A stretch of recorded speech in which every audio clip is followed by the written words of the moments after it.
Hola y bienvenidos a un nuevo episodio de nuestro podcast. Mi nombre es Marcela Jiménez y hoy me encuentro con Misael Llanes y Alessandro Ari. Y les agradezco mucho su estancia aquí, ya que hacen que este podcast sea muy especial.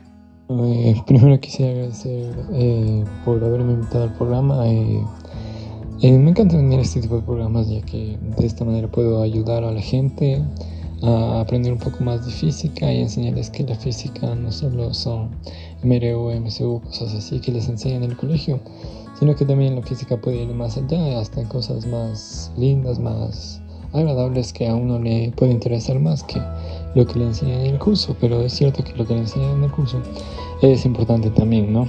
Pero me encanta este tipo de física y más aún este tema de superfluidos. Es un tema, a mi punto de vista, interesantísimo, la verdad. Me agrada mucho estar aquí, poder hablar de este tema y hacer que la gente conozca acerca de este tema y poderme entrar un poco más para tocar este tema. Y espero les sirva mi estancia aquí, espero poder aportar mucho en este programa de podcast. Y pues nada, muy ansioso para comenzar y ya estoy muy nervioso de comenzar y ya, muchas gracias nuevamente. ¿Qué tal, Marcela y Alessandro? Muy buenos días a toda nuestra audiencia que nos escucha. Continuando con el podcast, el tema que trataremos el día de hoy es el trabajo con superfluidos. Este podcast contará con información como qué es un superfluido, cuándo se descubrió un superfluido y varias de las propiedades que este tiene. Comenzaremos definiendo qué es un superfluido. Bueno, los superfluidos son sustancias que son enfriadas a temperaturas cercanas al cero absoluto y se comportan de forma completamente antiintuitiva. Esto significa que no puedes saber lo que va a pasar. El ejemplo más claro y el primero en ser descubierto es el del helio 2. Cuando se enfría el helio por debajo de 2.17 Kelvin o aproximadamente menos 271 grados centígrados, se produce un cambio de fase. Parte del helio se comporta de forma normal y el resto pasa al estado de superfluido. Esta temperatura de cambio de fase es lo que se conoce como el punto lambda del helio. El punto lambda es la temperatura que aproximadamente es 2.7 kelvins, debajo de la cual el helio pasa de una fase de líquido normal, que se podría decir helio 1, a un superfluido helio 2. Siendo más precisos, existe un punto lambda inferior a 2.172 kelvins y una presión de 0,0497 atm, y otro punto lambda superior a 1.76 kelvins a 29.8 atm. Cabe recalcar que un atm es la unidad de presión denominada atmósfera. Equivale a la presión que ejerce la atmósfera terrestre al nivel del mar. Para seguir con lo que estaba diciendo mi compañero, el superfluido es un estado de la materia que se caracteriza por la ausencia total de viscosidad, por lo que se diferencia de una sustancia muy fluida, con una viscosidad próxima a cero, pero no igual a cero. Cuando hablamos de viscosidad nos referimos a una propiedad de los fluidos equivalente al concepto de espesor, es decir, a la resistencia que tienen ciertas sustancias para fluir, para sufrir deformaciones graduales producto de tensiones cortantes o tensiones de atracción. Todos los fluidos poseen viscosidad, excepto los fluidos ideales o superfluidos, debido a las colisiones entre sus partículas que se mueven a diferentes velocidades. Así, cuando el fluido es obligado a moverse, dichas partículas generan resistencia de fricción, retardando o impidiendo el desplazamiento. Así tenemos que un elemento superfluido en un circuito cerrado fluiría indefinidamente y sin fricción. Como ya dijimos, la superfluidez es un fenómeno físico que se da a temperaturas muy bajas, cercanas al cero absoluto, de 0 Kelvin o menos 273 grados centígrados, límite en el que cesa toda actividad. En estas temperaturas se congelan casi todos los elementos, con la excepción del helio, que se licúa a presión ambiente a una temperatura de 4.2 Kelvin, equivalente a menos 269 grados centígrados. Y es en este punto en donde su viscosidad o resistencia se convierte en cero. Se ha comprobado con isótopos de helio que en estado de superfluidez la sustancia es capaz de atravesar superficies sólidas, como el vidrio, abriéndose paso a través de los poros microscópicos de un vaso y atravesándolo como si fuera un colador. Esta capacidad de los superfluidos de atravesar cualquier objeto sólido parece atribuible a su fuerte capacidad de oscilación. Cabe recalcar que la oscilación es el movimiento repetido en torno a una posición central o una posición de equilibrio.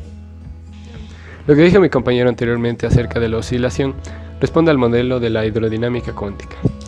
Pero, ¿qué es el modelo de la hidrodinámica cuántica? Pues en algunos casos, y en bastantes tienen que ver con macroscópicos o hidrodinámica cuántica, se considera especiable la pérdida de energía por la viscosidad, ya que la pérdida de energía debido a esta es mucho menor que la debida a la inercia de su movimiento. Cabe recalcar que la hidrodinámica es el estudio de la dinámica de los fluidos. El modelo de la hidrodinámica cuántica se entiende en superfluidos ya que gracias a la ausencia de viscosidad y fricción, el movimiento constante de las moléculas consigue abrirse camino a través de las partículas de los elementos que atraviesan. En algunos experimentos realizados con estos superfluidos se ve la capacidad de eterno movimiento con sustancias que son capaces de trepar por las paredes de los recipientes hasta vaciarlos, formando algunas fuentes infinitas. Estas fuentes se producen cuando hay un flujo de helio entre dos zonas de diferente presión, lo que genera un surtidor desde la zona de alta presión hacia la baja. La particularidad de esta fuente es que puede fluir eternamente mientras se mantengan las condiciones del experimento. Como ya habíamos dicho, la superfluidez es una propiedad característica de los fluidos que presentan viscosidad igual a cero. Se puede entender como una forma de estado fluido en el que la materia puede fluir sin pérdida de energía cinética, lo que genera fenómenos y posibles aplicaciones muy interesantes. Esta superfluidez se ha observado en dos isótopos del helio, helio 3 y helio 4, cuando se enfrían a temperaturas próximas al cero absoluto, y es también un estado de la materia teorizado u observado en astrofísica, gravedad cuántica y otras áreas de la física de partículas. La superfluidez fue descubierta en el helio líquido en 1937 por Piotr Leonidovich Kapitsa, John F. Allen y Don Misener. Se considera un fenómeno macroscópico de la mecánica cuántica, y como tal, también se considera uno de los primeros hitos históricos en el estudio de la hidrodinámica cuántica. El helio 4 es el isótopo de hielo más abundante, constituyendo casi toda la totalidad que hay en la Tierra, aproximadamente el 99.99986%. Su núcleo es una partícula alfa compuesta por 2 protones y 2 neutrones, desprovista de envoltura electrónica, y se considera un bosón. No es radiactivo, aunque se forma frecuentemente en reacciones nucleares. Por debajo de su punto de ebullición, 4.21 kelvins o menos 268,94 grados centígrados, pero no por encima del llamado punto lambda, que sería 2.17 kelvins o menos 270,97 grados Celsius. El L4 se comporta como cualquier otro fluido y se denomina estado helio 1. Cuando se enfría por debajo del punto lambda, parte del helio entre el estado llamado helio 2, que se comporta como un superfluido. Es decir, que el componente superfluido va aumentando a medida que el helio se sigue enfriando. Bueno, el isótopo helio 3, para recordar un poco, 3H abreviado, también tiene una fase superfluido, pero esta aparece a temperaturas muy inferiores, la verdad, y muy inferiores a las necesarias para que esta aparezca en el helio 4. Los fenómenos a nivel atómico y subatómico en cada uno también parecen ser diferentes. Los átomos del helio 4 se consideran bosones y su superfluidez se puede explicar a través de un condensado de Bose-Einstein. Para poner un poco en contexto, el condensado de Bose-Einstein en física es el estado de la materia que se da en ciertos materiales a temperaturas cercanas al 0 Kelvin. La propiedad que lo caracteriza es que una cantidad macroscópica de las partículas del material pasan al nivel de mínima energía, denominando estado fundamental. El condensado es una propiedad cuántica que no tiene análogo clásico, debido al principio de exclusión de Pauli. Solo las partículas bosónicas pueden tener este estado de agregación. Si las partículas que se han enfriado son fermiones, lo que se encuentra es un líquido de Fermi. Bueno, el helio 3, sin embargo, es un fermión, ¿no? ¿Y qué es un fermión?, se preguntará nuestra audiencia. Y para ponerlos un poquito en contexto, un fermión es uno de los dos tipos básicos de partículas elementales. El uno es el bosón y el otro es el fermión, de las partículas elementales que existen en la naturaleza. Perdón. Estas se caracterizan por tener spin semi-entero, medio, 3 medios, etc. Bueno, y en el modelo estándar de la física hay dos tipos de fermiones, ¿no? Fermiones fundamentales, los quarks y los leptones. Ya, Los fermiones se consideran los constituyentes básicos de la materia, ¿no? Que estos interactúan entre ellos por medio de los bosones de Gauge. Y bueno, para decirles un poco de la historia del fermión, este tipo de partículas toma su nombre gracias al científico italiano Enrico Fermi, ¿no? Bueno, y anteriormente mencioné a los quarks y los leptones. Bueno, en la física de partículas, los quarks son los fermiones elementales masivos y estos interactúan fuertemente formando la materia nuclear, ¿no? Forman la materia nuclear y también forman ciertos tipos de partículas, las cuales son conocidas como hadrones. Y junto con los leptones, estos son los constituyentes fundamentales de la materia bariónica, ¿no? Y bueno, por el otro lado, los leptones son partículas con spin medio. Y en el caso de los neutrinos y positivo o negativo un medio. Y bueno, en los demás leptones que no experimentan interacción fuerte, ¿no? Eso para poner un poco en contexto. Y los leptones, para seguir hablando un poco para poner un poco en contexto, los leptones forman parte de una familia de partículas elementales, la cual está conocida como fermión, lo cual ya anteriormente manifesté. Y estos se encuentran con los quarks, como ya se dijo antes. Bueno, y como decía, el helio 3 es un fermión y la superfluidez de este está explicada a través de la teoría BSS de la superconductividad, ¿verdad? La BSS. Bueno, y ya voy a explicar lo que es la teoría BSS. Bueno, en principio esta es conocida como BSS porque fue publicada por Bardeen, Cooper y Schrieffer en el año de 1957, ¿no? Pero es también conocida como la teoría microscópica de la superconductividad, basada en pares de Cooper. Ya, esta no es una teoría microscópica muy estricta, ¿no? Sino es más una teoría fenomenológica, o sea, basada en fenómenos, ya que esta no explica cómo se aparean de cierta manera, cómo se unen los electrones gracias a la interacción con los fonones, que las cuales son las vibraciones cuánticas de la red cristalina. En el artículo original que fue publicado, se aproxima el potencial de atracción entre los electrones por una constante y se asume que la densidad de cuasipartículas, los pares de Cooper, es constante en la superficie de Fermi. Ambas hipótesis son válidas solo de forma aproximada. No está más decir que lo que acabo de explicar es que todos los valores que se dicen en esta teoría son aproximados, no son exactos. Y existen hoy en día varias teorías microscópicas que de cierta manera han explicado o justificado estas aproximaciones. Es más, la teoría microscópica de la superconductividad, stricto sensu, aún no ha sido descubierta.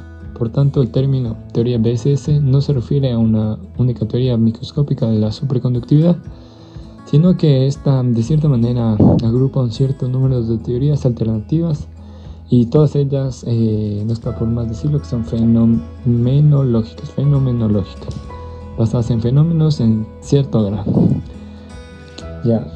Eso para poner un poco en contexto a nuestra ley.